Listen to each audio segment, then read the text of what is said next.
नारायणं नमस्कृत्य नरं चैव नरोत्तमं देवीं सरस्वतीं व्यासं ततो जयमुदीरयेत्। श्रीगणेशाय नमः, श्रीसरस्वत्यै नमः, श्रीवेदव्यासाय नमः।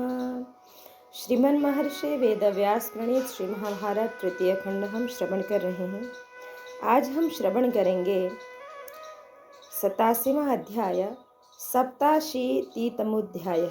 यहाँ 8वें दिन व्यूहबद्ध कौरव पांडव सेनाओं की रण यात्रा और उनका परस्पर घमासान युद्ध हम श्रवण करेंगे।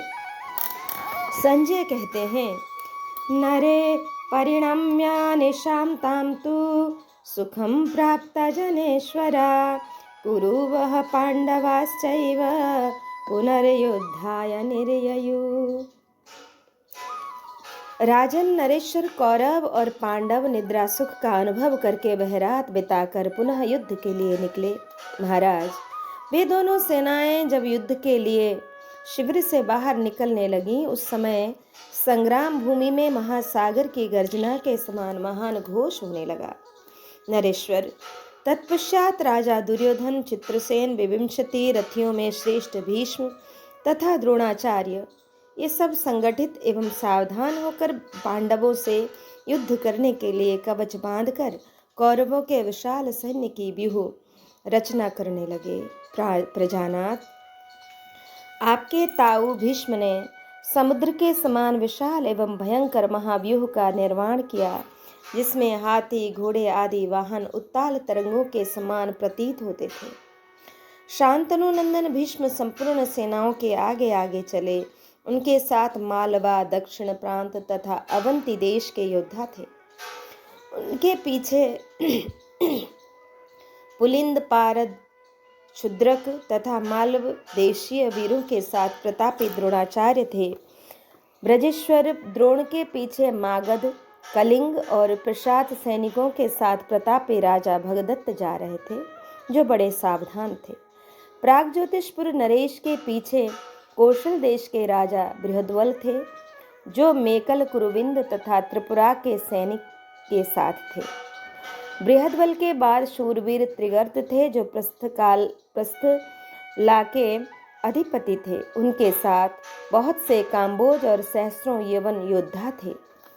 भारत, त्रिगर्त के पीछे वेगशाली वीर अश्वत्थामा चल रहे थे, जो अपने सिंहनाद से समस्त धरातल को निनादित कर रहे थे। अश्वत्थामा के पीछे संपूर्ण सेना तथा भाइयों से घिरा हुआ राजा दुर्योधन चल रहा था। दुर्योधन के पीछे शरद्वान के पुत्र कृपाचार्य चल रहे थे। इस प्रकार यह सागर के समान महाव्यूह युद्ध के लिए प्रस्थान कर रहा था। प्रभु, उस सेना में बहुत सी पताकाएं और श्वेत छत्र शोभा पा रहे थे। विचित्र रंग के बहुमूल्य बाजूबंद और धनुष सुशोभित होते थे। राजन, आपके सैनिकों का वह महाव्यूह देखकर महारथी युधिष्ठिर ने तुरंत ही सेनापति धृष्टद्युम्न से कहा, महाधनुर्धर द्रुपद कुमार, देखो, शत्रु सेना का व्यूह सागर के समान बनाया गया है। तुम भी उसके मुकाबले में शीघ्र ही अपनी सेना का व्यूह बना लो। महाराज, तदंतर क्रूर स्वभाव वाले धृष्टद्युम्न ने अत्यंत दारुण श्रृंगाटक सिंघाड़े के आकार वाला व्यूह बनाया, जो शत्रु के व्यूह का विनाश करने वाला था। उनके दोनों श्रृंगों के स्थान में भीमसेन और महारथी सात्यकी कई हजार रथियों, घुड़सवारों और पैदलों के साथ मौजूद थे। भीमसेन और सात्यकी के बीच में, यानी उस व्यूह के अग्रभाग में, नरश्रेष्ठ श्वेत वाहन अर्जुन खड़े थे, जिनके सारथी साक्षात भगवान श्री कृष्ण थे। मध्य देश में राजा युधिष्ठिर तथा माद्री कुमार पांडुनंदन नकुल सहदेव थे। इनके बाद सेना सहित अनेक महाधनुर्धर नरेश खड़े थे, जो व्यूह शास्त्र के पूर्ण विद्वान थे। उन्होंने उस व्यूह को प्रत्येक अंग और उपांग से परिपूर्ण किया। उस व्यूह के पिछले भाग में अभिमन्यु महारथी विराट हर्ष में भरे हुए द्रौपदी के 5 पुत्र तथा राक्षस घटोत्कच विद्यमान थे। भरत नंदन इस प्रकार अपनी सेना के इस महाव्यूह का निर्माण करके युद्ध की कामना और विजय की अभिलाषा रखने वाले शूरवीर पांडव समर भूमि में खड़े थे। उस समय रणभेरियां बज रही थी। उनके निर्मल शब्दों से मिली हुई शंख ध्वनियां तथा गर्जना से ताल ठोकने और उच्च स्वर से पुकारने आदि के शब्दों से संपूर्ण दिशाएं गूंज उठी थीं। राजन, तदंतर समस्त शूरवीर समरभूमि में पहुंचकर परस्पर एक दूसरे को एकटक नेत्रों से देखने लगे। नरेंद्र, पहले उन योद्धाओं ने एक दूसरे के नाम ले लेकर पुकार पुकार कर युद्ध के लिए परस्पर आक्रमण किया। तत्पश्चात आपके और पांडवों के सैनिक एक दूसरे पर अस्त्रों द्वारा आघात प्रत्याघात करने लगे। उस समय उनमें अत्यंत भयंकर घोर युद्ध होने लगा। भारत, उस समय युद्ध में तीखे नाराज नामक बाण इस प्रकार पड़ते थे मानो मुख फैलाए हुए भयंकर नाग झुंड के झुंड गिर रहे हों। राजन, तेल की धोई चमचमाती हुई तीखी शक्तियां बादलों से गिरने वाली कांतिमती बिजलियों के समान सब ओर गिर रही थीं। सुवर्ण भूषित निर्मल रोह पत्र से जटी हुई सुंदर गदाएं पर्वत शिखरों के समान वहां गिरती दिखाई देती थीं। भारत, स्वच्छ आकाश के सदृश खड्ग और 100 चंद्राकार चिन्हों से विभूषित ऋषभ चर्म की विचित्र ढालें दृष्टिगोचर हो रही थी। राजन, रणभूमि में गिराई जाती हुई वे सब की सब तलवारें और ढालें बड़ी शोभा पा रही थीं। नरेश्वर, दोनों पक्षों की सेनाएं समरभूमि में एक दूसरे से जूझ रही थीं। उस समय परस्पर युद्ध के लिए उद्यत हुई देव सेना और दैत्य सेना के समान उनकी शोभा हो रही थी। वे कौरव पांडव सैनिक सब और समरांगण में एक दूसरे पर धावा करने लगे। रथी अपने रथों को तुरंत ही उस महायुद्ध में दौड़ा कर ले आए। श्रेष्ठ नरेश रथ के जुओं से जुए बढ़ाकर युद्ध करने लगे। भरत श्रेष्ठ, संपूर्ण दिशाओं में परस्पर जूझते हुए दंतार हाथियों के दांतों के आपस में टकराने से उनमें धूम सहित अग्नि प्रकट हो जाती थी। कितने ही हाथी सवार प्रासों से घायल होकर पर्वत शिखर के गिरने वाले वृक्षों के समान सब और हाथियों की पीठों से गिरते दिखाई देते थे।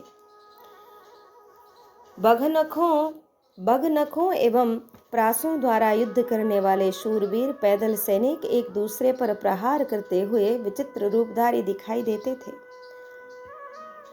इस प्रकार कौरव तथा पांडव सैनिक रण क्षेत्र में एक दूसरे से भिड़कर नाना प्रकार के भयंकर अस्त्रों द्वारा विपक्षियों को यमलोक पहुंचाने लगे। इतने में ही शांतनु नंदन भीष्म अपने रथ की घरघराहट से संपूर्ण दिशाओं को गुजाते और धनुष की टंकारों से लोगों को मूर्छित करते हुए समरभूमि में पांडव सैनिकों पर चढ़ आए। उस समय धृष्टद्युम्न आदि पांडव महारथी भी भयंकर नाद करते हुए युद्ध के लिए सन्नद्ध होकर उनका सामना करने दौड़े। भरत नंदन, फिर तो आपके और पांडवों के योद्धाओं में परस्पर घमासान युद्ध छिड़ गया। पैदल घुड़सवार रथी और हाथी एक दूसरे से गुथ गए। संजय कहते हैं, यहाँ भीष्म का पराक्रम, भीमसेन के द्वारा धृतराष्ट्र के 8 पुत्रों का वध तथा दुर्योधन और भीष्म की युद्ध विषयक बातचीत कि संजय कहते हैं, भीष्मं तु समरे क्रुद्धं प्रतपन्तं समन्ततः न शेकुः पांडवा द्रष्टुम तपत्तन्मेव भास्कर। राजन, जैसे तपते हुए सूर्य की ओर देखना कठिन होता है, उसी प्रकार जब भीष्म उस समर में कुपित हो सब और अपना प्रताप प्रकट करने लगे, उस समय पांडव सैनिक उनकी ओर देख न सके। तदंतर धर्मपुत्र युधिष्ठिर की आज्ञा से समस्त सेनाएं गंगानंदन भीष्म पर टूट पड़ी, जो अपने तीखे बाणों से पांडव सेना का मर्दन कर रहे थे। युद्ध की स्पृहा रखने वाले भीष्म अपने बाणों के द्वारा सोमक, सृंजय और पांचाल महाधनुर्धरों को रणभूमि में गिराने लगे। भीष्म के द्वारा घायल किए जाते हुए वे सोमक, सृंजय और पांचाल भी मृत्यु का भय छोड़कर तुरंत भीष्म पर टूट पड़े। राजन, वीर शांतनु नंदन भीष्म उस युद्ध के मैदान में सहसा उन रथियों की भुजाओं और मस्तकों को काट काट कर गिराने लगे। आपके ताऊ देवव्रत ने बहुत से रथियों को रथहीन कर दिया। घोड़ों से घुड़सवारों के मस्तक कट कट कर गिरने लगे। महाराज, हमने देखा भीष्म के अस्त्र से मूर्छित हो बहुत से पर्वताकार गजराज रणभूमि में पड़े हैं और उनके पास कोई मनुष्य नहीं है। प्रजानाथ, उस समय वहां रथियों में श्रेष्ठ महाबली भीमसेन के सिवा पांडव पक्ष का कोई भी वीर भीष्म के सामने नहीं ठहर सका। वे ही युद्ध में भीष्म का सामना करते हुए उन पर अपने बाणों का प्रहार कर रहे थे। भीष्म और भीमसेन में युद्ध होते समय संपूर्ण सेनाओं में भयंकर कोलाहल मच गया और पांडव हर्ष में भरकर जोर जोर से सिंहनाद करने लगे थे। जिस समय युद्ध में भय जनसंहार हो रहा था, उसी समय राजा दुर्योधन अपने भाइयों से घिरा हुआ वहां पहुंचा और भीष्म की रक्षा करने लगा। इसी समय रथियों में श्रेष्ठ भीमसेन ने भीष्म के सारथी को मार डाला। फिर तो उनके घोड़े उस रथ को लेकर रणभूमि में चारों ओर दौड़ लगाने लगे। राजेंद्र, भयंकर पराक्रमी भीमसेन युद्ध में सब ओर विचरने लगे। उस समय आपके पुत्र सुभान ने भीमसेन पर धावा किया और उन्हें 7 तीखे बाणों से बींध डाला। भारत, तब भीमसेन ने भी अत्यंत कुपित होकर झुकी हुई गांठ वाले शूरप्र नामक बाण से शीघ्र ही शुनाभ का सिर काट दिया। उस तीखे शूरप्र से मारा जाकर वह पृथ्वी पर गिर पड़ा। महाराज, आपके उस महारथी पुत्र के मारे जाने पर उनके 7 रणवीर भाई जो वहीं मौजूद थे, भीमसेन का यह अपराध सहन न कर सके। आदित्य केतु, बहुवासी, कुंडधार, महोदर, अपराजित, पंडितक और अत्यंत दुर्जय वीर विशालाक्ष, ये 7 शत्रु मर्दन भाई विचित्र वेशभूषा से सुसज्जित हो विचित्र कवच और ध्वज धारण किए संग्राम भूमि में युद्ध की इच्छा से पांडुपुत्र भीमसेन पर टूट पड़े। जैसे वृत्र विनाशक इंद्र ने नमुची नामक दैत्य पर प्रहार किया था, उसी प्रकार महोदर ने समर भूमि में अपने वज्र शरीर के 9 बाणों से भीमसेन को घायल कर दिया। महाराज, आदित्य केतु ने 70, बहुवासी ने 5, कुंडधार ने 90, विशालाक्ष ने 5 और अपराजित ने महारथी महाबली भीमसेन को पराजित करने के लिए उन्हें बहुत से बाणों द्वारा पीड़ित किया। पंडितक ने उस युद्ध में 3 बाणों से भीमसेन को घायल कर दिया। तब भीम उस रण क्षेत्र में शत्रुओं द्वारा किए हुए प्रहार को सहन न कर सके। उन शत्रुसूदन वीर ने बाएं हाथ से धनुष को अच्छी तरह दबाकर झुकी हुई गांठ वाले बाण से समरभूमि में आपके पुत्र अपराजित का सुंदर नासिका से युक्त मस्तक काट डाला। भीमसेन ने पराजित हुए अपराजित का मस्तक धरती पर जा गिरा। भीमसेन से पराजित हुए अपराजित का मस्तक धरती पर जा गिरा। तत्पश्चात भीमसेन ने एक दूसरे भल्ल के द्वारा सब लोगों के देखते देखते महारथी कुंडधार को यमराज के लोक में भेज दिया। भरत नंदन, तब अमेय आत्मबल से संपन्न भीम ने समर में पुनः एक बाण का संधान करके उसे पंडितक की ओर चलाया। जैसे काल प्रेरित सर्प किसी मनुष्य को शीघ्र ही डस कर लापता हो जाता है, उसी प्रकार वह बाण पंडितक की हत्या करके धरती में समा गया। उसके बाद उदार हृदय वाले भीम ने अपने पूर्व क्लेशों का स्मरण करके 3 बाणों द्वारा विशालाक्ष के मस्तक को काट कर धरती पर गिरा दिया। राजन, तत्पश्चात उन्होंने महाधनुर्धर महोदर की छाती में एक नाराज से प्रहार किया। उससे मारा जाकर वह युद्ध में धरती पर गिर पड़ा। भारत, तदंतर भीम ने रण क्षेत्र में एक बाण से आदित्य केतु की ध्वजा काटकर अत्यंत तीखे भल्ल के द्वारा उसका मस्तक भी काट दिया। इसके बाद क्रोध में भरे हुए भीमसेन ने झुकी हुई गांठ वाले बाण से मारकर वाल्हीक को बभाषी को यमलोक भेज दिया। प्रजानाथ, तब आपके दूसरे पुत्र भीमसेन के द्वारा सभा में की हुई उस प्रतिज्ञा को सत्य मानकर वहां से भाग खड़े हुए। भाइयों के मरने से राजा दुर्योधन को बड़ा कष्ट हुआ, अतः उसने आपके समस्त सैनिकों को आज्ञा दी कि इस भीमसेन को युद्ध में मार डालो। प्रजानाथ, इस प्रकार ये आपके महाधनुर्धर पुत्र अपने भाइयों को मारा गया देख उन बातों की याद करने लगे जिन्हें महाज्ञानी विदुर ने कहा था। वे सोचने लगे, दिव्यदर्शी विदुर ने हमारे कुशल एवं हित के लिए जो बात कही थी वह आज सिर पर आ गई। जनेश्वर, आपके अपने पुत्रों के प्रति प्रेम के कारण लोभ और मोह के वशीभूत हो विदुर ने पहले जो सत्य एवं हित की महत्वपूर्ण बात बताई थी उस पर ध्यान नहीं दिया। उनके कथानुसार ही बलवान पांडुपुत्र महाबाहु भीम आपके पुत्रों के वध का कारण बनते जा रहे हैं और उसी प्रकार वे कौरवों का सर्वनाश कर रहे हैं। उस समय राजा दुर्योधन युद्ध भूमि में भीष्म के पास जाकर महान दुख से व्यक्त एवं अत्यंत शोकमग्न होकर विलाप करने लगा।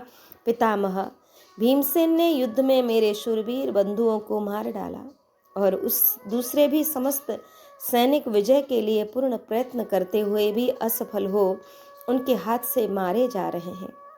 आप मध्यस्थ बने रहने के कारण सदा हम लोगों की अपेक्षा करते हैं। मैं बड़े बुरे मार्ग पर चढ़ाया, मेरे इस दुर्भाग्य को देखिए। यह क्रूरतापूर्ण वचन सुनकर आपके ताऊ भीष्म अपने नेत्रों से आंसू बहाते हुए वहां दुर्योधन से इस प्रकार बोले कि तात, मैंने द्रोणाचार्य ने, विदुर ने तथा यशस्विनी गांधारी देवी ने भी पहले ही यह सब बात बता दी थी परंतु तुमने इस पर ध्यान नहीं दिया। शत्रुसूदन, मैंने पहले ही यह निश्चय प्रकट कर दिया था कि मुझे या द्रोणाचार्य को युद्ध में किसी प्रकार भी नहीं लगाना चाहिए, क्योंकि हम लोगों का कौरवों तथा पांडवों के प्रति समान स्नेह है। मैं तुमसे यह सत्य कहता हूँ कि भीमसेन धृतराष्ट्र के पुत्रों में से जिस को युद्ध में अपने सामने आया हुआ देख लेंगे उसे प्रतिदिन के संग्राम में अवश्य मार डालेंगे। अतः राजन, तुम स्थिर होकर युद्ध के विषय में अपना दृढ़ निश्चय बना लो और स्वर्ग को ही अंतिमाश्रय मानकर रणभूमि में पांडवों के साथ युद्ध करो। भारत, इंद्र सहित संपूर्ण देवता और असुर मिलकर भी पांडवों को जीत नहीं सकते, अतः युद्ध के लिए पहले अपनी बुद्धि को स्थिर कर लो, उसके बाद युद्ध करो। धृतराष्ट्र बोले कि दृष्ट्वा में निहतान पुत्रान बहुनेकेन संजय भीष्मो द्रोणः कृपश्चैव किम कुर्वत संयुगे। कि संजय, धृतराष्ट्र बोले कि संजय, एकमात्र भीमसेन के द्वारा युद्ध में मेरे बहुत से पुत्रों को मारा गया देख भीष्म, द्रोण और कृपाचार्य ने क्या किया। मेरे पुत्र प्रतिदिन नष्ट होते जा रहे हैं। सूत, मेरा तो विश्वास है कि हम लोग सर्वथा अत्यंत दुर्भाग्य के मारे हुए हैं। दुर्भाग्य के अधीन होने के कारण ही मेरे पुत्र हारते जा रहे हैं, विजय नहीं हो रहे हैं। जहाँ भीष्म, द्रोण, महामना, कृपाचार्य, वीरवर, भूरिश्रवा, भगदत्त, अश्वत्थामा तथा युद्ध में पीठ न दिखाने वाले अन्य शूरवीरों के बीच में रहकर भी मेरे पुत्र प्रतिदिन संग्राम में मारे जाते हैं, वहाँ दुर्भाग्य के सिवा और क्या कारण हो सकता है। मूर्ख दुर्योधन ने पहले मेरी कही हुई बातों पर ध्यान नहीं दिया। तात, मैंने भीष्म ने, विदुर ने तथा गांधारी ने भी यह सदा हित की इच्छा से दुर्बुद्धि दुर्योधन को बार बार मना किया, परंतु मोहवश पूर्व काल में हमारी ये बातें उनके समझ में नहीं आई। उसी का यह फल अब प्राप्त हुआ है, जिससे भीमसेन समरांगण में कुपित होकर मेरे मूर्ख पुत्रों को प्रतिदिन यमलोक भेज रहे हैं। संजय ने कहा, प्रभु, उस समय आपने जो विदुर के कहे हुए उत्तम एवं हितकारक वचन को नहीं सुना, सुनकर भी उस पर ध्यान नहीं दिया, उसी का यह फल प्राप्त हुआ है। उन्होंने कहा था कि आप अपने पुत्रों को जुए खेलने से रोकिए, पांडवों से द्रोह न कीजिए। आपका हित चाहने वाले अनान्य सुहृदों ने भी आपसे वे ही बातें कही थी, परंतु जैसे मरणासन्न पुरुष को हितकारक औषधि अच्छी नहीं लगती, उसी प्रकार आप उन हितकर वचनों को सुनना भी नहीं चाहते थे। अतः श्रेष्ठ विदुर ने जैसा बताया था वैसा ही परिणाम आपके सामने प्रस्तुत है। विदुर, द्रोण, भीष्म तथा अन्य हितैषियों के हितकर वचनों को न मानने के कारण इन कौरवों का विनाश हो रहा है। प्रजापालक नरेश, यह सब तो पहले से ही प्राप्त हुआ है। अब आप जिस प्रकार युद्ध हुआ उसका यथावत समाचार सुनिए। राजन, उस दिन दोपहर होते होते बड़ा भयंकर संग्राम होने लगा जो संपूर्ण जगत के योद्धाओं का विनाश करने वाला था। वह सब मैं कह रहा हूँ, सुनिए। तदंतर धर्मपुत्र युधिष्ठिर के आदेश से क्रोध में भरी हुई उनकी सारी सेनाएं भीष्म पर टूट पड़ी। वे भीष्म को मार डालना चाहती थी। महाराज धृष्टद्युम्न, शिखंडी तथा महारथी सात्यकी, इन सब ने अपनी सेनाओं के साथ भीष्म पर ही आक्रमण किया। राजा विराट और संपूर्ण सोमकों सहित द्रुपद ने संग्राम में महारथी भीष्म पर ही चढ़ाई की। नरेश्वर, के धृष्टकेतु और कवचधारी कुंती भोज, इन सब ने अपनी सेनाओं के साथ भीष्म पर ही धावा किया। अर्जुन, द्रौपदी के पांचों पुत्र और पराक्रमी चेकितान, ये दुर्योधन के भेजे हुए समस्त राजाओं पर चढ़ आए। शूरवीर अभिमन्यु, महारथी घटोत्कच तथा क्रोध में भरे हुए भीमसेन, इन सब ने कौरवों पर धावा किया। राजन, पांडवों ने 3 दलों में विभक्त होकर कौरवों का वध आरंभ किया। इसी प्रकार कौरव भी रणभूमि में शत्रुओं का नाश करने लगे। द्रोणाचार्य ने श्रेष्ठ रथी सोमकों और संजय को यमलोक भेजने के लिए क्रोध पूर्वक उनके ऊपर धावा बोल दिया। राजन, धनुर्धर द्रोणाचार्य के द्वारा समरभूमि में मारे जाते हुए महामना संजयों का महान आर्तनाद सुनाई देने लगा। द्रोणाचार्य के मारे हुए बहुत से क्षत्रिय रणभूमि में व्याधिग्रस्त मनुष्यों की भांति छटपटाते हुए दिखाई देते थे।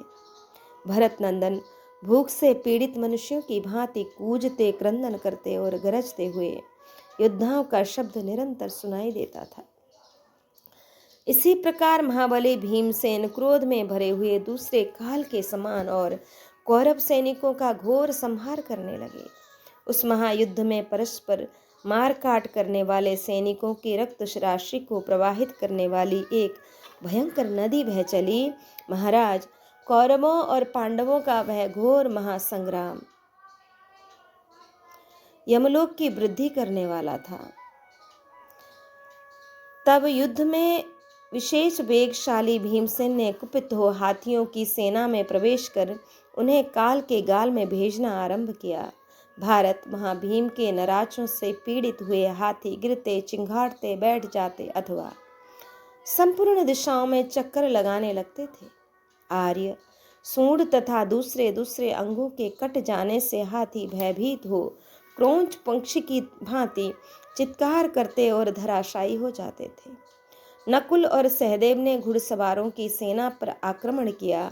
राजन, उन घोड़ों ने सोने की कलंगी तथा सोने के ही अनन्य आभूषण धारण किए थे। वे सब सैकड़ों और सहस्त्रों की संख्या में मरकर गिरते दिखाई देते थे। राजन, वहां गिरते हुए घोड़ों की लाशों से सारी पृथ्वी पट गई। किन्हीं की जीभ निकल आई थी, कोई लंबी सांस खींच रहे थे और कोई धीरे धीरे अव्यक्त शब्द करते, और कितनों के प्राण निकल गए थे। नरश्रेष्ठ, इस प्रकार विभिन्न रूपधारी घोड़ों से आच्छादित होने के कारण इस पृथ्वी की अद्भुत शोभा हो रही थी। भारत, प्रजानाथ, जहां तहां अर्जुन के द्वारा युद्ध में मारे गए राजाओं से भरी हुई वह रणभूमि बड़ी भयानक जान पड़ती थी। राजन, टूटे हुए रथ, कटे हुए ध्वज, छिन्न भिन्न हुए बड़े बड़े आयुध, चवर, व्यजन, अत्यंत प्रकाशमान छत्र, सोने के हार, केयूर, कुंडल मंडित मस्तक, गिरे हुए शिरोभूषण, पगड़ी आदि पताका, सुंदर अनुकर्ष, रथ के नीचे रहने वाली लकड़ी को अनुकर्ष कहते हैं, जिसके सहारे पहिए चलते हैं,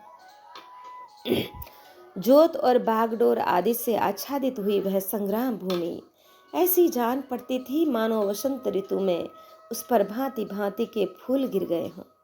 भारत, शांतनु नंदन भीष्म रथियों में श्रेष्ठ द्रोणाचार्य, सुत्थामा, कृपाचार्य और कृतवर्मा, इनके कुपित होने से पांडव सैनिकों का भी इस प्रकार यह संहार हुआ था साथ ही पांडवों के कुपित होने से आपके योद्धाओं का भी ऐसा ही विकट विनाश हुआ था। यहाँ इरावान के द्वारा शकुनी के भाइयों का तथा राक्षस अलम्बुश के द्वारा इरावान का वध। संजय कहते हैं, वर्तमाने तथा रौद्रे राजन वीरवरक्षये शकुनी सौबलः श्रीमान पांडवानां समुपाद्रवत्। राजन, जिस समय बड़े बड़े वीरों का विनाश करने वाला वह भयंकर संग्राम चल रहा था, उसी समय सुबल पुत्र श्रीमान शकुनी ने पांडवों पर आक्रमण किया। नरेश्वर, इसी प्रकार शत्रु वीरों का विनाश करने वाले सात्वत वंशी कृतवर्मा ने उस संग्राम में पांडवों की सेना पर आक्रमण किया और तत्पश्चात काम्बोज देश के अच्छे घोड़े, दरियाई घोड़े, मही, सिंधु, वनायु, आरट्ट तथा पर्वतीय प्रांतों में होने वाले सुंदर घोड़े, इन सब की बहुत बड़ी सेना के द्वारा सब ओर से घिरा हुआ शत्रुओं का संताप देने वाला पांडुनंदन अर्जुन, बलवान पुत्र इरावान हर्ष में भरकर रणभूमि में कौरवों की उस सेना पर चढ़ाया। उसके साथ तित्तिर प्रदेश के शीघ्रगामी घोड़े भी मौजूद थे, जो वायु के समान वेगशाली थे। वे सब के सब सोने के आभूषणों से विभूषित थे। उनके शरीरों में कवच बंधे हुए थे और उन्हें सुंदर साजबाज से सजाया गया था। ये सभी घोड़े अच्छी जाति के तथा वायु के तुल्य शीघ्रगामी थे। अर्जुन का पराक्रमी पुत्र श्रीमान इरावान नागराज कौरव की पुत्री के गर्भ से बुद्धिमान अर्जुन द्वारा उत्पन्न किया गया था। नागराज की वह पुत्री संतानहीन थी। उसके मनोनीत पति को गरुड़ ने मार डाला था, जिससे वह अत्यंत दीन एवं दयनीय हो रही थी। ऐरावत वंशी कौरव्य नाग ने उसे अर्जुन को अर्पित किया और अर्जुन ने काम के अधीन हुई उस नाग कन्या को भार्या रूप में ग्रहण किया था। इस प्रकार वह अर्जुन पुत्र उत्पन्न हुआ था। वह सदा मातृकुल में ही रहा। वह नागलोक में ही माता द्वारा पाल पोस कर बड़ा किया गया और उस प्रकार से वहीं उसकी रक्षा की गई थी। उस बालक के किसी दुरात्मा वयोवृद्ध संबंधी ने अर्जुन के प्रति द्वेष होने के कारण उनके इस पुत्र को त्याग दिया था। इरावान भी रूपवान, बलवान, गुणवान और सत्य पराक्रमी था। बड़े होने पर जब उसने सुना कि मेरे पिता अर्जुन इस समय इंद्रलोक में गए हुए हैं, तब वह शीघ्र ही वहां जा पहुंचा। उस सत्य पराक्रमी महाबाहु वीर ने अपने पिता के पास पहुंचकर शांत भाव से उन्हें प्रणाम किया और विनयपूर्वक हाथ जोड़ महामना अर्जुन के समक्ष अपना परिचय देते हुए बोला, प्रभु आपका कल्याण हो, मैं आपका ही पुत्र इरावान हूँ। उसकी माता के साथ अर्जुन का जो समागम हुआ था वह सब उसने निवेदन किया। पांडुनंदन अर्जुन को वह वृत्तांत यथार्थ रूप से स्मरण हो आया। गुणों में अपने ही समान उस पुत्र को हृदय से लगाकर अर्जुन बड़ी प्रसन्नता के साथ उसे देवराज के भवन में ले गए। नरेश्वर, भरतनंदन उन दिनों देवलोक में अर्जुन ने प्रेम पूर्वक अपने महाबाहु पुत्र को अपना सब कार्य बताते हुए कहा, शक्तिशाली पुत्र, युद्ध के अवसर पर तुम हम लोगों को सहायता देना। तब बहुत अच्छा कहकर इरावान चला गया और अब युद्ध के अवसर पर यहाँ आया है। नरेश्वर, इरावान के साथ इच्छानुसार रूप, रंग और वेग वाले बहुत से घोड़े मौजूद थे। वे सब के सब सोने के आभूषण धारण करने वाले तथा मन के समान वेगशाली थे। उनके रंग अनेक प्रकार के थे। राजन, वे घोड़े महासागर में उड़ने वाले हंसों के समान सहसा उछले और आपके मन के समान वेगशाली अश्वों के समुदाय में पहुंचकर छाती से उनकी छाती में तथा नासिका से एक दूसरे की नासिका पर चोट करने लगे। वे सहसा वेग पूर्वक टकराकर पृथ्वी पर गिरते थे। वे अश्व के समुदाय परस्पर टकराकर जब गिरते थे, उस समय गरुड़ के वेग पूर्वक उतरने के समान भयंकर शब्द सुनाई देता था। राजन, इसी प्रकार आपके और पांडवों के घुड़सवार युद्ध में एक दूसरे से भिड़कर आपस में भयंकर मार काट करते थे। इस प्रकार अत्यंत भयानक घमासान युद्ध छिड़ जाने पर दोनों पक्षों के अश्व समूह चारों ओर नष्ट हो गए। शूरवीर योद्धाओं के पास बाण समाप्त हो गए, उनके घोड़े मारे गए। वे परिश्रम से पीड़ित हो परस्पर घात प्रतिघात करते हुए विनष्ट हो गए। भारत, इस प्रकार घुड़सवारों की सेना नष्ट हो गई और उसका अल्प भाग ही अवशिष्ट रह गया। उस अवस्था में शकुनी के सूरवीर भाई युद्ध के मुहाने पर निकले, जिनका स्पर्श वायु के वेग के समान दुस्सह था। जो वेग में वायु की समानता करते थे, ऐसे बल संपन्न नई अवस्था वाले उत्तम घोड़ों पर सवार हो गज, गवाक्ष, वृषभ, चर्मबान, आजर्ब और शुक, ये 6 बलवान वीर अपने विशाल सेना से बाहर निकले। यद्यपि शकुनी ने इन्हें मना किया, अनान्य महाबली योद्धाओं ने भी इन्हें रोका, तथापि वे युद्ध कुशल महाबली रौद्र रूपधारी क्षत्रिय कवच आदि से सुसज्जित हो युद्ध के लिए निकल पड़े। महाबाहो, उस समय उन युद्ध दुर्मद गांधार देशीय वीरों ने विजय अथवा स्वर्ग की अभिलाषा लेकर विशाल सेना के साथ पांडव वाहिनी के परम दुर्जय व्यूह का भेदन करके हर्ष और उत्साह से परिपूर्ण हो उसके भीतर प्रवेश किया। तब उन्हें सेना के भीतर प्रविष्ट हुआ देख पराक्रमी इराबान ने भी समर भूमि में भयंकर अस्त्र शस्त्र चलाने वाले अपने विचित्र योद्धाओं से कहा, वीरों, तुम सब लोग संग्राम में ऐसी नीति बना लो जिससे दुर्योधन के ये समस्त योद्धा अपने सेवकों और सवारियों सहित मार डाले जाएं। तब बहुत अच्छा, ऐसा कहकर इराबान के समस्त सैनिकों ने उन 6 वीरों के सैन्य समूह को, जो समरांगण में दूसरे के लिए दुर्जय था, मार डाला। अपनी सेना को समरभूमि में शत्रु की सेना द्वारा मारा गया देखकर सुबल के सभी पुत्र इसे सह न सके। इन्होंने इराबान पर धावा करके उसे एक ओर से घेर लिया। वे 6 शूर तीखे प्रासों से मारते और एक दूसरे को बढ़ावा देते हुए इराबान पर टूट पड़े तथा उसे अत्यंत व्याकुल करने लगे। उन महामनस्वी वीरों के तीखे प्रासों से क्षत विक्षत होकर इराबान बाहर बहते हुए रक्त से नहा उठा, अंकुशों से घायल हुए हाथी के समान व्याकुल हो गया। राजन, वह अकेला था और उस पर प्रहार करने वालों की संख्या बहुत थी।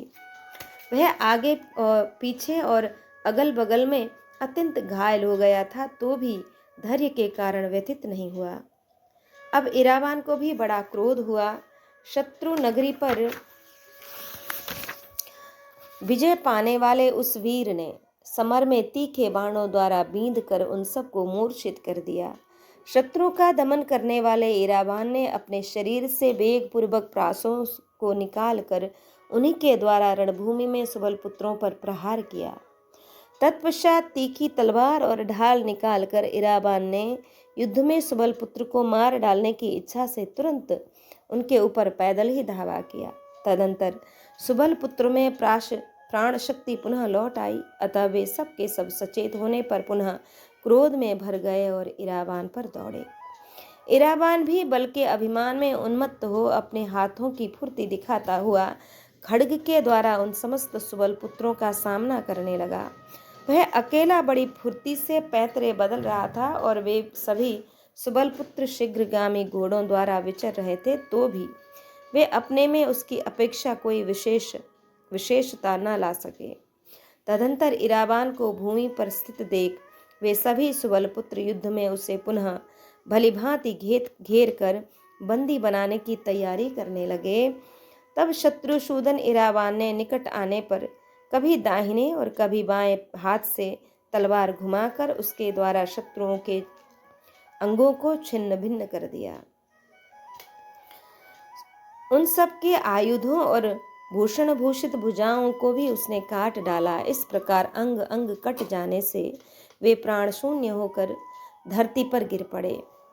महाराज वृषभ बहुत घायल हो गया था, तो भी वीरों का उच्छेद करने वाले उस महाभयंकर संग्राम में उसने अपने आप को किसी प्रकार मुक्त कर लिया।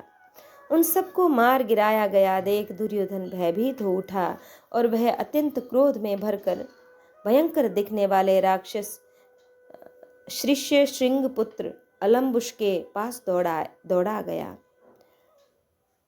वह राक्षस शत्रुओं का दमन करने में समर्थ, मायावी और महान धनुर्धर था। पूर्व काल में किए गए बकासुर वध के कारण वह भीमसेन का बैरी बन बैठा था। उसके पास जाकर दुर्योधन ने कहा, वीर देखो, अर्जुन का यह बलवान पुत्र बड़ा मायावी है। इसने मेरा अप्रिय करने के लिए मेरी सेना का संहार कर डाला है। तात, तुम इच्छा अनुसार चलने वाले तथा मायामय अस्त्रों के प्रयोग में कुशल हो। कुंती कुमार भीम ने तुम्हारे साथ वैर भी किया है, अतः तुम युद्ध में इस इरावान को अवश्य मार डालो। बहुत अच्छा, ऐसा कहकर वह भयानक दिखाई देने वाला राक्षस सिंहनाद करके जहाँ नवयुवक अर्जुन कुमार इरावान था उस स्थान पर गया। उसके साथ निर्मल प्रास नामक अस्त्र से युक्त युद्ध करने वाले संग्राम कुशल प्रहार करने में समर्थ वीरों से युक्त बहुत सी सेनाएं थीं। उसके सभी सैनिक सवारियों पर बैठे हुए थे। उन सब से घिरा हुआ वह समरभूमि में महाबली इरावान को मार डालने की इच्छा से युद्धस्थल में गया। महाराज, मरने से बचे हुए 2000 उत्तम घोड़े उसके पास थे। शत्रुओं का नाश करने वाला पराक्रमी इरावान भी क्रोध में भरा हुआ था। उसने उसे मारने की इच्छा रखने वाले उस राक्षस का बड़ी उतावली के साथ निवारण किया। इरावान को आते देख वह उस महाबली राक्षस ने शीघ्रता पूर्वक माया का प्रयोग आरंभ किया। उसने मायामय 2000 घोड़े उत्पन्न किए, जिन पर शूल और पट्टिस धारण करने वाले भयंकर राक्षस सवार थे। वे 2000 प्रहार कुशल योद्धा क्रोध में भरे हुए आकर इरावान के सैनिकों के साथ युद्ध करने लगे। इस प्रकार दोनों ओर से योद्धाओं ने परस्पर प्रहार करके शीघ्र ही एक दूसरे को यमलोक पहुंचा दिया। इस प्रकार जब दोनों ओर की सेनाएं मार डाली गईं, तब युद्ध में उन्मत्त होकर लड़ने वाले वे दोनों वीर इरावान तथा अलम्बुश राक्षस ही युद्ध में वृत्रासुर और इंद्र के समान डटे रहे। रणदुर्मद राक्षस अलम्बुश को अपने ऊपर धावा करते देख महाबली इरावान भी क्रोध में भरकर उसके ऊपर टूट पड़ा। एक बार जब वह दुर्बुद्धि राक्षस बहुत निकट आ गया, तब इरावान ने अपने खड्ग से उसके देदीप्यमान धनुष और भाथे को शीघ्र ही काट डाला।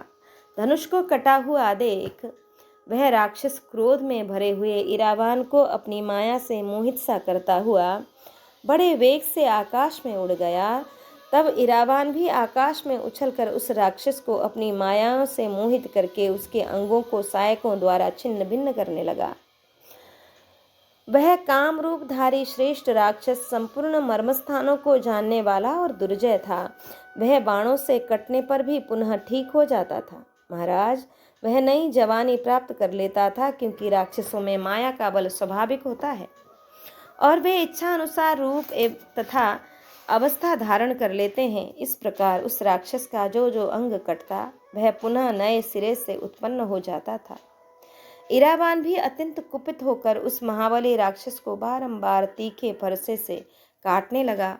बलवान इरावान फरसे से छिन्न भिन्न हुआ वह वीर राक्षस घोर आर्तनाद करने लगा। उसका वह शब्द बड़ा भयंकर प्रतीत होता था। फरसे से बारंबार छिदने के कारण राक्षस के शरीर से बहुत सा रक्त बह गया। इससे राक्षस ऋष्य श्रृंग के बलवान पुत्र अलम्बुश ने समरभूमि में अत्यंत क्रोध और वेग प्रकट किया। उसने युद्धस्थल में अपने शत्रु को प्रबल हुआ देख अत्यंत भयंकर एवं विशाल रूप धारण करके अर्जुन के वीर एवं यशस्वी पुत्र इरावान को कैद करने का प्रयत्न आरंभ किया। युद्ध के मुहाने पर समस्त योद्धाओं के देखते देखते वह इरावान को पकड़ना चाहता था। उस दुरात्मा राक्षस की वैसी माया देखकर क्रोध में भरे हुए इरावान ने भी माया का ही प्रयोग आरंभ किया। संग्राम में पीठ न दिखाने वाला इरावान जब क्रोध में भरकर युद्ध कर रहा था, उसी समय उसके मातृकुल के नागों का समुदाय उसकी सहायता के लिए वहां आ पहुंचा। राजन, रणभूमि में बहुतेरे नागों से घिरे हुए इरावान ने विशाल शरीर वाले शेषनाग की भांति बहुत बड़ा रूप धारण कर लिया। तदंतर उसने बहुत से नागों द्वारा राक्षसों को आच्छादित कर दिया। नागों द्वारा आच्छादित होने पर उस राक्षस राज ने कुछ सोच विचार कर गरुड़ का रूप धारण कर लिया और समस्त नागों को भक्षण करना आरंभ किया। जब उस राक्षस ने इरावान के मातृकुल के सब नागों को भक्षण कर लिया, तब मोहित हुए इरावान को तलवार से मार डाला। इरावान के कमल और चंद्रमा के समान कांतिमान तथा कुंडल एवं मुकुट से मंडित मस्तक को काट कर राक्षस ने धरती पर गिरा दिया। इस प्रकार राक्षस द्वारा अर्जुन के वीर पुत्र इरावान के मारे जाने पर राजा दुर्योधन सहित आपके सभी पुत्र शोक रहित हो गए। फिर तो उस समय एवं महान संग्राम में दोनों सेनाओं का अत्यंत भयंकर संमिश्रण हो गया। राजन, आपके और पांडवों के सैनिकों के उस संकुल युद्ध में दोनों पक्षों के मिले हुए हाथी, घोड़े और पैदल दंतार हाथियों द्वारा मारे गए रथ, घोड़े और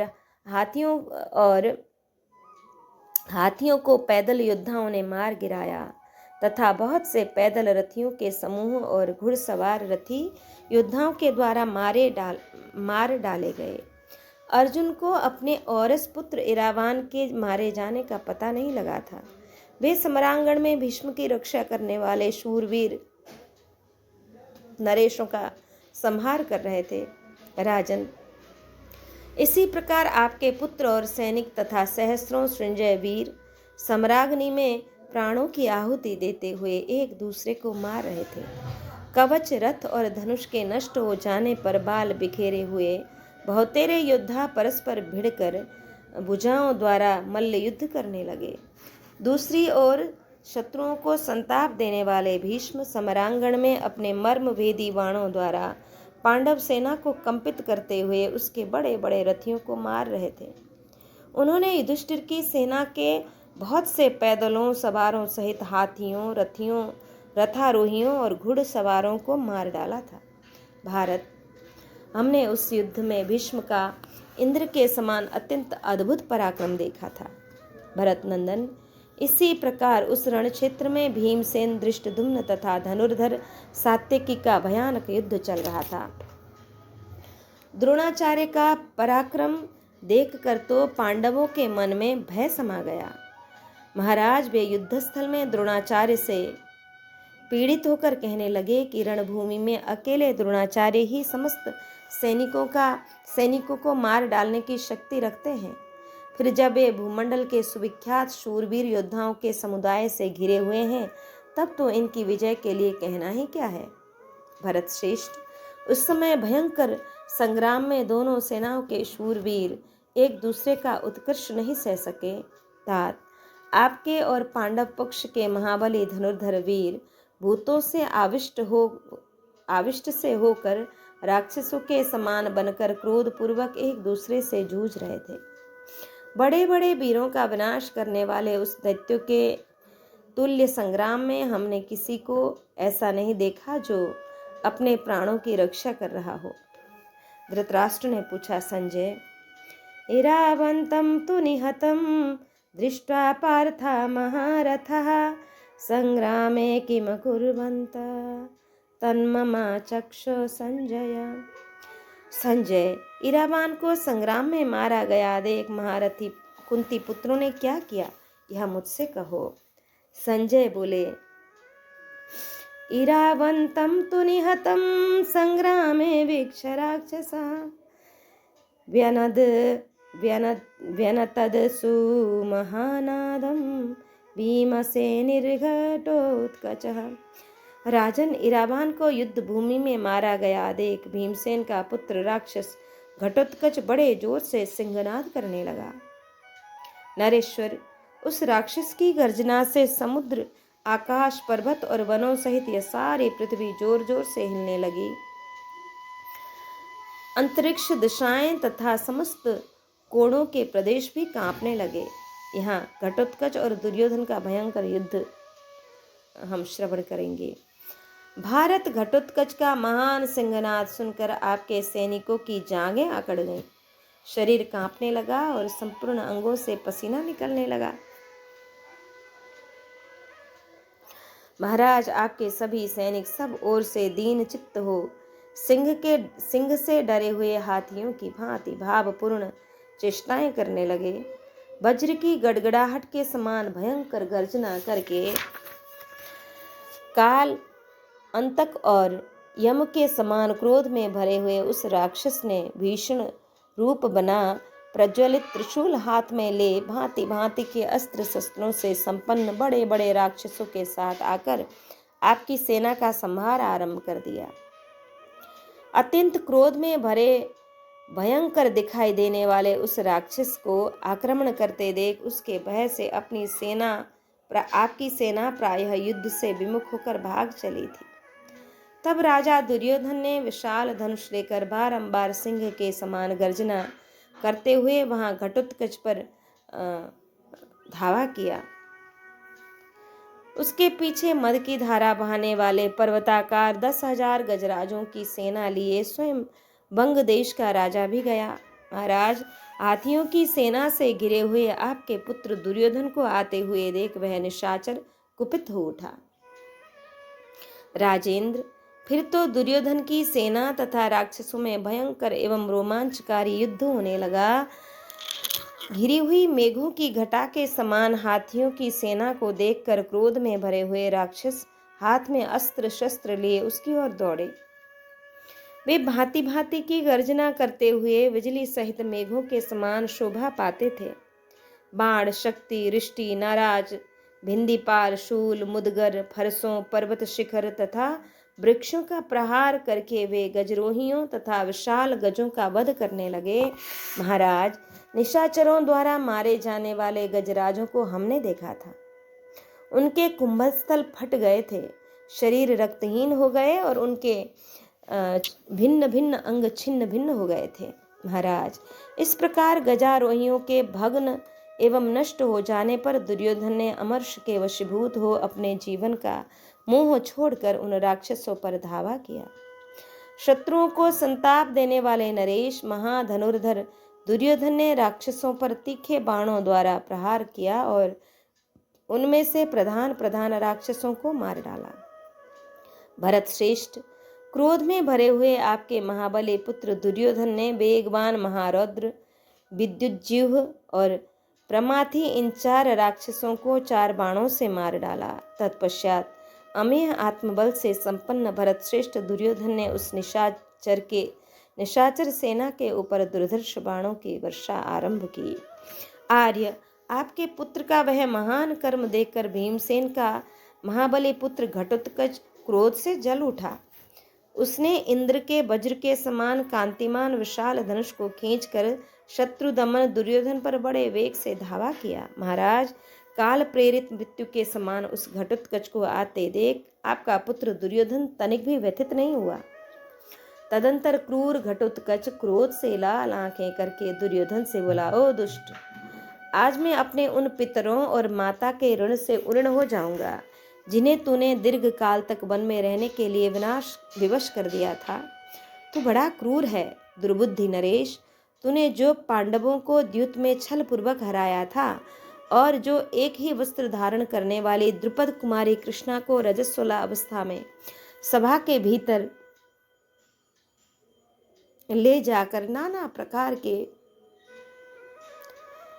क्लेश दिए थे तथा तेरा ही प्रिय करने की इच्छा वाले दुरात्मा सिंधुराज ने मेरे पितरों की अवहेलना करके आश्रम में रहने वाली द्रौपदी का अपहरण किया था।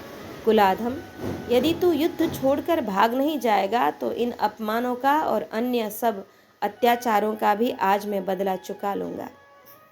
ऐसा कहकर हिडम्बा कुमार ने दांतों से होंठ चबाते और जीभ से मुंह के कानों को चाटते हुए अपने विशाल धनुष को खींचकर दुर्योधन पर बाणों की बड़ी भारी वृष्टि की।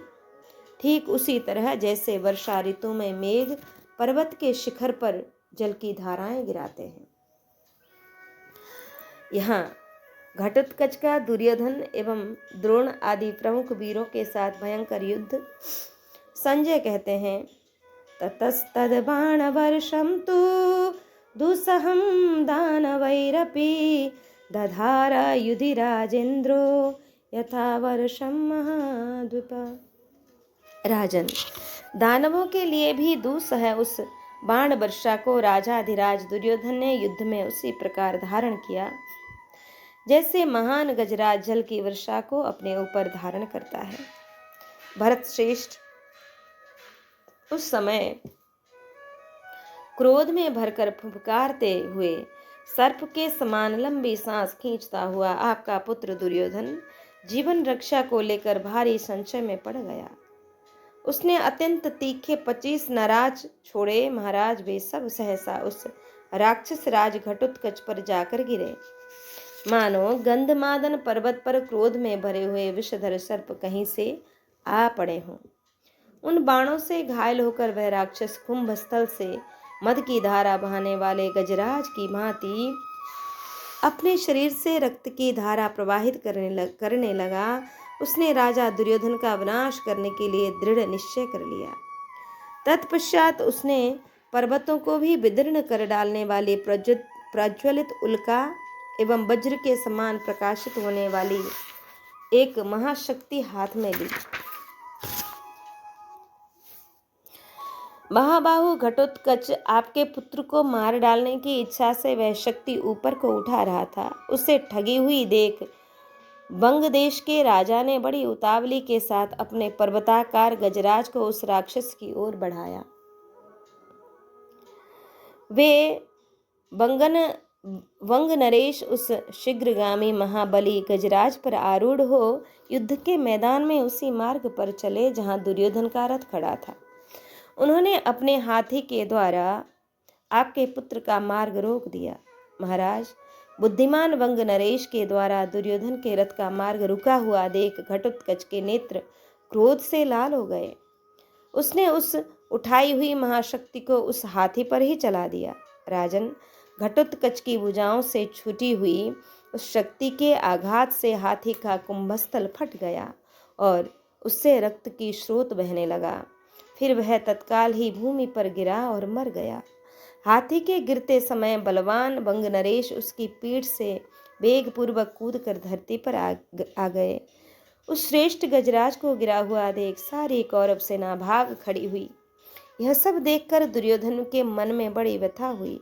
वह घटोत्कच के पराक्रम पर दृष्टिपात करके उसका सामना करने में असमर्थ हो गया। क्षत्रिय धर्म तथा अपने अभिमान को सामने रखकर पलायन का अवसर प्राप्त होने पर भी राजा दुर्योधन पर्वत की भांति अविचल भाव से खड़ा रहा। तत्पश्चात उसने प्रलय काल की अग्नि के समान तेजस्वी एवं तीखे बाणों को धनुष पर रखकर उसे अत्यंत क्रोध पूर्वक उस घोर निशाचर पर छोड़ दिया। इंद्र के वज्र के समान प्रकाशित होने वाले उस बाण को अपनी ओर आता देख महामना राक्षस घटोत्कच ने अपनी फुर्ती के कारण अपने आप को उससे बचा लिया। उसके बाद क्रोध से लाल आंखें करके वह पुनः भयंकर गर्जना करने लगा।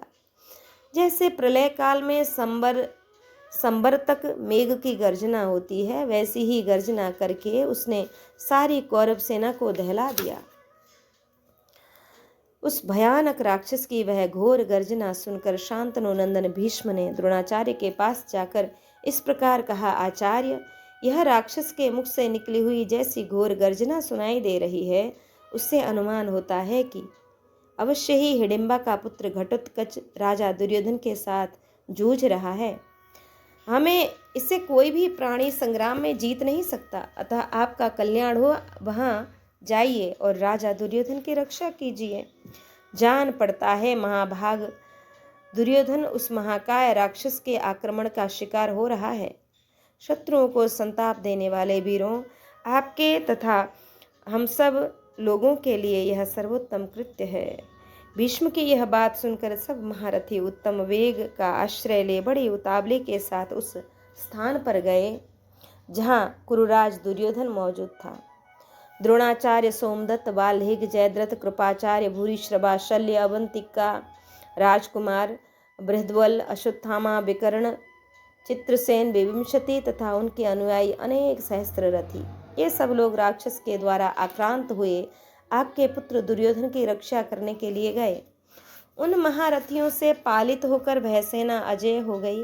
युद्ध में आतताई दुर्योधन को आते देख राक्षस शिरोमणि महाबाहु घटोत्कच मैनाक पर्वत की भांति अविचल भाव से खड़ा रहा। उसके जाति बंधु हाथ में शूल, मुदगर आदि नाना प्रकार के अस्त्र शस्त्र लेकर उसे सब ओर से घेरे हुए थे और उसने एक विशाल धनुष ले रखा था।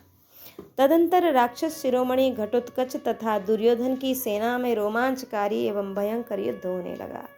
महाराज, रणभूमि में सब ओर बांसों के दग्ध होने के समान धनुषों की टंकार का भयंकर शब्द सुनाई देने लगा। राजन, देहधारियों के कवचों पर पड़ने वाले अस्त्रों का ऐसा शब्द होता था मानो पर्वत विदीर्ण हो रहे हों। प्रजानाथ, वीरों की भुजाओं से छोड़े गए तोमर जब आकाश में आते उस समय उनका स्वरूप तीव्र गति से उड़ने वाले सर्पों के समान जान पड़ता था। तदंतर महाबाहु राक्षस राज घटोत्कच ने अत्यंत क्रुद्ध हो भैरव गर्जना करते हुए अपने विशाल धनुष को खींचकर अर्धचंद्रकार बाण से द्रोणाचार्य के धनुष को काट डाला। फिर एक भल्ल के द्वारा सोमदत्त के ध्वज को खंडित करके सिंहनाद किया। तत्पश्चात 3 बाणों से वाल्मीकि की छाती में गहरी चोट पहुंचाई। एक बाण से कृपाचार्य को और 3 से चित्रसेन को भी बींध डाला। इसके बाद उसने धनुष को पूर्ण रूप से खींचकर उन पर उत्तम रीति से बाणों का संधान करके विकर्ण के गले की हंसली में गहरी चोट पहुंचाई। इससे विकर्ण अपने रथ के पिछले भाग में व्याकुल होकर बैठ गया। उसका सारा शरीर रक्त से नहा उठा। भरत श्रेष्ठ, तत्पश्चात अमेय आत्मबल से संपन्न घटोत्कच ने क्रुद्ध होकर भूरिश्रवा पर 15 नाराज चलाए। वे नाराज उसके कवच को छिन्न भिन्न करके शीघ्र ही धरती में समा गए। साथ ही घटोत्कच ने विवंशति और अश्वत्थामा के सारथियों पर गहरा आघात किया। वे दोनों घोड़ों की बागडोर छोड़कर रथ की बैठक में गिर पड़े। महाराज, उसने एक अर्धचंद्रकार बाणों से सिंधुराज जयद्रथ की 12 चिन्हित युक्त सुवर्ण भूषित ध्वजा काट डाली और दूसरे बाण से उसके धनुष के 2 टुकड़े कर दिए। इसके बाद क्रोध में लाल आंखें करके घटोत्कच ने 4 नाराजों द्वारा महामना अवंती नरेश के 4 घोड़ों को मार डाला। राजेंद्र, तदंतर धनुष को पूर्ण रूप से खींचकर छोड़े गए पानीदार तीखे बाण से उसने राजकुमार बृहद्बल को विदीर्ण कर दिया। उस बाण से वह गहराई तक बिंद गया और व्यथित होकर रथ के पिछले भाग में जा बैठा। इधर राक्षस राज घटोत्कच अत्यंत क्रोध में आविष्ट हो रथ पर बैठा रहा। महाराज, रथ पर बैठे बैठे ही उसने विषधर सर्पों के समान अत्यंत तीखे बाण चलाए। उन बाणों ने युद्ध विशारद राजा शल्य को पूर्ण रूप से घायल कर दिया। संजय कहते हैं, महाराज भरत श्रेष्ठ, वह राक्षस युद्धस्थल में आपके समस्त सैनिकों को संग्राम से विमुख करके दुर्योधन को मार डालने की इच्छा रखकर उसकी ओर दौड़ा। उसे राजा दुर्योधन की ओर बड़े वेग से आते देख आपके रण दुर्मद पुत्र और सैनिक मार डालने की इच्छा से उसकी ओर दौड़े। उन सभी महारथियों ने 4-4 हाथ के धनुष खींचे और सिंहों के समुदाय की भांति गर्जना करते हुए एकमात्र योद्धा घटोत्कच पर धावा किया। जैसे शरद ऋतु में बादल पर्वत के शिखर पर जल की धाराएं गिराते हैं, उसी प्रकार उन सब कौरव वीरों ने चारों ओर से घटोत्कच पर ही बाणों की वर्षा प्रारंभ कर दी। उस समय उन बाणों के गहरे आघात से वह अंकुश की मार खाए हुए हाथी की भांति व्यथित हो उठा और तुरंत ही गरुड़ के समान आकाश में सब ओर उड़ने लगा। आकाश में स्थित होकर शरद ऋतु के बादल की भांति वह अपने भयंकर स्वर से अंतरिक्ष दिशाओं तथा विदिशाओं को गुजाता हुआ जोर जोर से गर्जना करने लगा। भरत श्रेष्ठ, राक्षस घटोत्कच की उस गर्जना को सुनकर राजा युधिष्ठिर ने शत्रुदमन भीमसेन से इस प्रकार कहा, राक्षस घटोत्कच कौरव महावीरों महारथियों के से निश्चय ही युद्ध कर रहा है। भैरव नाद करते हुए उस राक्षस का जैसा शब्द सुनाई देता है उससे यही जान पड़ता है। मैं उस राक्षस शिरोमणि पर बहुत बड़ा भार देख रहा हूँ। उधर पितामह भीष्म भी अत्यंत क्रोध में भरकर पांचालों को मार डालने के लिए उद्यत हैं। उनकी रक्षा के लिए अर्जुन शत्रुओं से युद्ध करते हैं। महाबाहो, अपने ऊपर 2 कार्य उपस्थित हैं, ऐसा जानकर तुम जाओ और अत्यंत संशय में पड़े हुए हिडिंबा कुमार की रक्षा करो। भाई की यह आज्ञा मानकर भीमसेन सिंहनाद से संपूर्ण नरेशों को भयभीत करते हुए बड़ी उतावली के साथ वहां से चल दिए। राजन, जैसे पूर्णिमा को समुद्र बड़े वेग से बढ़ता है उसी प्रकार भीमसेन अत्यंत वेग से आगे बढ़े। उनके पीछे सत्य, धृति, दुर्मद, सौचित्ती, श्रेणीमान, वसुधान, काशीराज के पुत्र अभिमन्यु आदि योद्धा, द्रौपदी के 5 महारथी पुत्र, पराक्रमी क्षत्रदेव, क्षत्रधर्मा, अनुपदेश के राजा नील, जिन्हें अपने बल का पूरा भरोसा था। इन सब वीरों ने विशाल रथ सेना के साथ हिडिंबा कुमार घटोत्कच को सब ओर से घेर लिया। सदा उन्मत्त रहने वाले प्रहार कुशल 6000 गजराजों के साथ आकर उपर्युक्त वीरों ने एक साथ ही राक्षसराज घटोत्कच की रक्षा की। वे महान सिंहनाद, रथ के पहियों की घरघराहट और घोड़ों की टाप पड़ने से होने वाले महान शब्द के द्वारा वसुधा को कंपित कर रहे थे। उन सब के आने से जो कोलाहल हुआ उसे सुनकर भीमसेन के भय से उद्विग्न हुए आपके सैनिकों का मुख उदास हो गया। महाराज, उस समय रक्षकों द्वारा सब ओर से घिरे हुए घटोत्कच को छोड़कर संग्राम में कभी पीठ न दिखाने वाले आपके तथा शत्रु पक्ष के उन महामनस्वी योद्धाओं में बड़ी भारी युद्ध छिड़ गया। नाना प्रकार के अस्त्र शस्त्रों को छोड़ते और एक दूसरे की ओर दौड़ते हुए उभय पक्ष के महारथी भीषण युद्ध करने लगे। धीरे धीरे अत्यंत भयंकर युद्ध छिड़ गया, जो भीरू मनुष्यों को डराने वाला था। घुड़सवार हाथी सवारों के और पैदल रथियों के साथ भिड़ गए। राजन, वे समरांगण में एक दूसरे को ललकारते हुए जूझ रहे थे। उस समय उस भीषण संघर्ष से सहसा बड़े जोर की धूल उठी, जो हाथी, घोड़े और पैदलों के पैरों तक रथ के पहियों के धक्के से उड़ाई गई थी। महाराज,